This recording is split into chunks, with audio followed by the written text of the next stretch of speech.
नमस्कार, मैं हूं दिबांजलि मोइत्रा।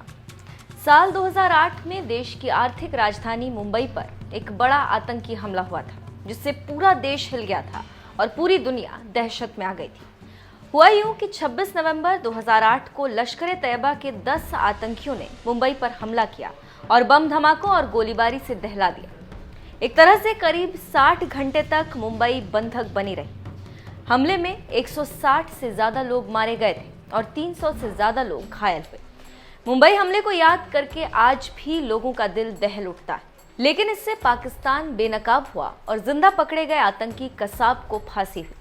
लेकिन यह फांसी इतनी आसान नहीं थी। इसको लेकर भारतीय दंड संहिता के तहत कानूनी कार्रवाई हुई और कसाब को फांसी हुई। लेकिन हम आज एक ऐसी महिला के बारे में बताने जा रहे हैं जिनकी गवाही पर ही कसाब को फांसी हुई, जिनका नाम था अंजलि कुलथे।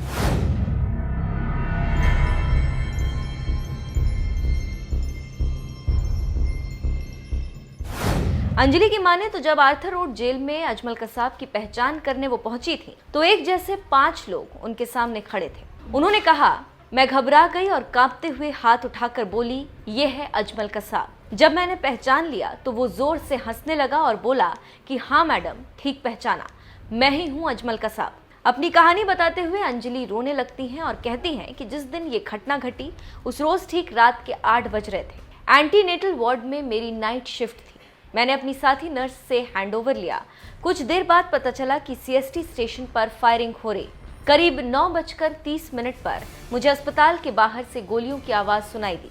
मैंने जब खिड़की से झांक कर देखा तो सड़क पर 2 आतंकवादी फायरिंग करते हुए भाग रहे थे और 2 पुलिस वाले उन पर पीछे से फायरिंग कर रहे थे। उस सड़क पर एक ओर जेजे स्कूल ऑफ हार्ट है और दूसरी ओर कामा अस्पताल। अस्पताल की दीवार छोटी थी, जिससे छलांग लगाकर दोनों आतंकी अंदर घुस आए। खबर और भगदड़ सुनकर मेरे वार्ड की औरतें रोने लगी। किसी का ब्लड प्रेशर लो हो रहा था तो किसी का हाई।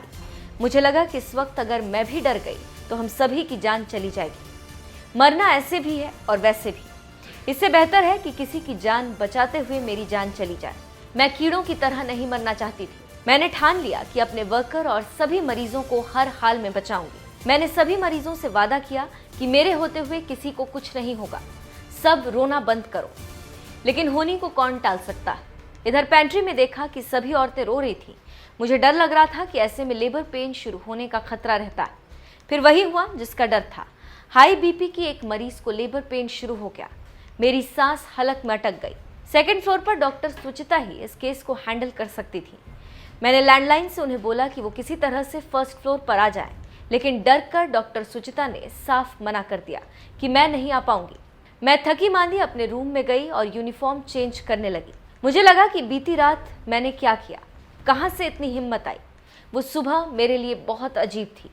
मैं ट्रेन से चारकोप अपने घर जा ही रही थी तो लोगों को बेसुध देखकर मन कर रहा था कि इन्हें चिल्ला चिल्ला कर बताऊं कि बीती रात हमने कैसे गुजारी। घर पहुंची तो पूरा परिवार मिलकर एक दूसरे के गले लगकर खूब रोए। मेरा बेटा तब 10 साल का था।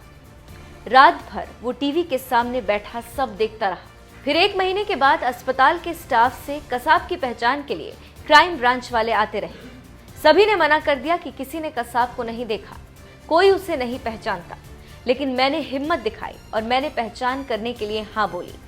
फिर 1 महीने के बाद मैं आर्थर रोड जेल गई, जहां मेरे सामने एक जैसे 5 लोग खड़े किए गए। मैंने हाथ उठाकर उंगली से इशारा किया कि ये कसाब है। तो आप समझ सकते हैं कि अंजलि किस मनोदशा से गुजरी और क्या हुआ। अंजलि बताती हैं कि कसाब को पहचानने के बाद 1 साल तक मुझे नींद नहीं आई।